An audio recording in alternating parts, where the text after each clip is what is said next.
Hi hello welcome to my channel Iha's loving arts. അപ്പോൾ ഇന്ന് നമ്മളൊരു ഡെസ്കിന് മേക്ക് ഓവർ നൽകിയാണ്, അതും ബൊഹീമിയൻസ് തീമിൽ. ഇതെൻ്റെ പുതിയൊരു ഡെസ്ക്കാണ്. അതിന് വളരെ സിമ്പിളായിട്ട് എങ്ങനെ ഡെക്കർ ചെയ്യാമെന്ന് നമുക്ക് നോക്കാം. ഫസ്റ്റ് ഈ ഒരു ഫ്ലവർ വേസ്റ്റിൽ നിന്ന് തന്നെ തുടങ്ങാം. ഇത് കാർഡ്ബോർഡ് യൂസ് ചെയ്തിട്ട് ചെയ്ത ഒരു ഫ്ലവർ വേസ്റ്റാണ്. അതിനകത്ത് വെക്കാൻ വേണ്ടിയിട്ട് നമുക്ക് എന്തെങ്കിലും ഉണ്ടാക്കാം. അത് ഞാൻ പേപ്പർ ബാഗ്സ് യൂസ് ചെയ്തിട്ടുണ്ട്. പേപ്പർ ബാഗ് ഉപയോഗിച്ചിട്ട് ഇതിനെ ട്രയാങ്കിൾ ഷേപ്പിൽ ഇങ്ങനെ കട്ട് ചെയ്തെടുക്കുന്നു. എന്നിട്ട് ഇതിനെ ഈ ഒരു രീതിയിൽ ഫോൾഡ് ചെയ്ത് കൊടുക്കുക, ഒരു ലീഫിൻ്റെ ഷേപ്പിൽ. എന്നിട്ട് എന്തെങ്കിലും ഹോൾഡ് ചെയ്യാൻ വേണ്ടിയിട്ട് ഒരു വുഡൻ സ്റ്റിക്ക് ഞാൻ വെച്ച് കൊടുക്കുന്നുണ്ട്.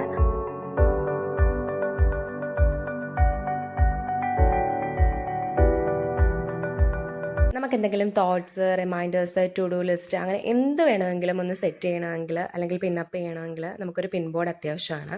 അപ്പോൾ അതിന് വേണ്ടിയിട്ട് ഞാനൊരു 28x28 സെൻറ്റിമീറ്ററിലൊരു സ്ക്വയർ ഷേപ്പ് പോലെ ഒരു വെയിറ്റ് ഷീറ്റിൽ ഞാൻ ചെയ്തെടുക്കുന്നു. എന്നിട്ട് അതിനകത്ത് വുഡൻ സ്റ്റിക്ക് യൂസ് ചെയ്ത് ഒട്ടിച്ചിട്ട് ബ്ലാക്ക് കളർ പെയിൻറ്റൊക്കെ കൊടുത്ത് ഡെക്കർ ചെയ്തെടുക്കുന്നു.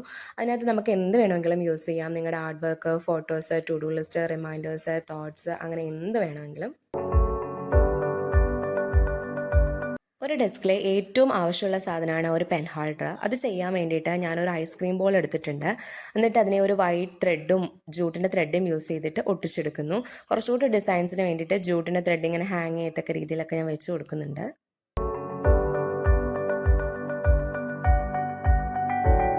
എന്തിനേയും ഭംഗി കൂട്ടുന്നത് എന്തെങ്കിലും പ്ലാന്റ്സോ എന്തെങ്കിലും ഡെക്കോർ ഐറ്റംസ് യൂസ് ചെയ്തിട്ട് അതിനെ ഡെക്കോർ ചെയ്യുമ്പോഴാണ്. ഞാനിവിടെ പിസ്താ ഷെൽസ് യൂസ് ചെയ്തിട്ട് ഒരു സക്ലൻ പ്ലാന്റ് ഉണ്ടാക്കിയിട്ടുണ്ട്.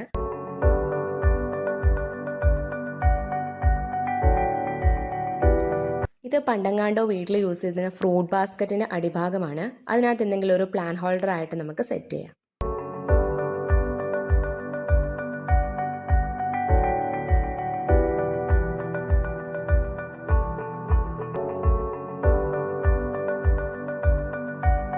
നമുക്ക് സിമ്പിളായിട്ടൊരു വാൾ ഡെക്കർ ചെയ്താലോ? അതിന് വേണ്ടിയിട്ട് ഞാനൊരു കാർഡ്ബോർഡ് റൗണ്ട് ഷേപ്പിൽ കട്ട് ചെയ്തെടുക്കുന്നു. എന്നിട്ട് ജൂട്ടിൻ്റെ ത്രെഡ് യൂസ് ചെയ്തിട്ട് ഇങ്ങനെ ഒട്ടിച്ചു കൊടുക്കുന്നുണ്ട്. എന്നിട്ട് ഒരു ഫ്ലവറിൻ്റെ ഷേപ്പിൽ ഇങ്ങനെ ഓൾട്ടർനേറ്റ് ആയിട്ട് ഒട്ടിച്ചു കൊടുക്കുന്നു. വളരെ സിമ്പിളാണ് ചെയ്യാൻ.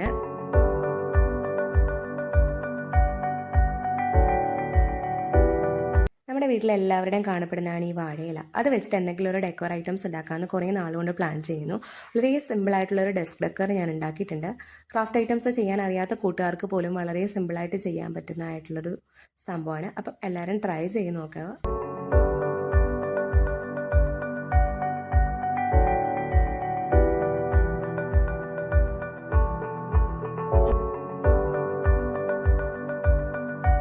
എപ്പോഴെങ്കിലും ഒരു ഡെസ്ക് ഡെക്കറോ ഒരു ഡെസ്കിന് മേക്ക് ഓവറോ നൽകുമ്പോൾ ഒരു ചെറിയ നെയിം ബോർഡ് കൂടെ സെറ്റ് ചെയ്യണം എന്നുള്ളതൊരു ചെറിയൊരു ആഗ്രഹമായിരുന്നു. കാർഡ്ബോർഡും പേപ്പറും യൂസ് ചെയ്തിട്ട് വളരെ സിമ്പിളായിട്ടൊരു നെയിം ബോർഡ് സെറ്റ് ചെയ്തിട്ടുണ്ട്. ഈ ചെയ്ത ഡെസ്ക് ഡെക്കറിൽ ഏറ്റവും ഭംഗിയായിട്ട് നിങ്ങൾക്ക് തോന്നിയത് ഏതാണെന്നുള്ളത് കമൻറ്റ് ചെയ്യാൻ മറക്കണ്ട. അപ്പോൾ ഇനിയും ചെറിയ ചെറിയ ഓരോരോ ക്രാഫ്റ്റ് ഐറ്റംസ് വീഡിയോസായിട്ട് നമ്മുടെ ചാനലിൽ പോസ്റ്റ് ചെയ്യുന്നതായിരിക്കും.